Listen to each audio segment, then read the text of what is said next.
আমরা এখানে দাঁড়িয়েছি। জনসংখ্যার অর্ধেকেরও বেশি আমাদের নারী সমাজ।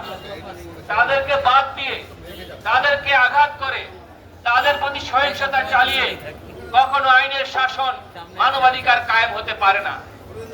আজকে আমরা আশা করব আমাদের সর্বোচ্চ বিচারালয় থেকে সুমোটো জারি করে আজকে আমাদের সর্বোচ্চ বিচারালয় তার জুডিশিয়াল অ্যাক্টিভিজম দেখাবেন। আমরা দাবি করব আমাদের রাষ্ট্রের সর্বোচ্চ পর্যায় থেকে যে নারীর প্রতি যে সহিংসতা যা আমরা দেখতে পাচ্ছি, সেই জায়গায় সর্বোচ্চ জায়গা থেকে সুস্পষ্ট নির্দেশনা থাকবে। আজকে মবের নামে, আজকে ধর্মের নামে এবং পশ্চাৎপদ মতাদর্শের নামে যেভাবে নারীর উপরে আঘাত করা হচ্ছে, কোন সভ্য মানুষ, সভ্য দুনিয়া এটাকে সমর্থন করতে পারে না।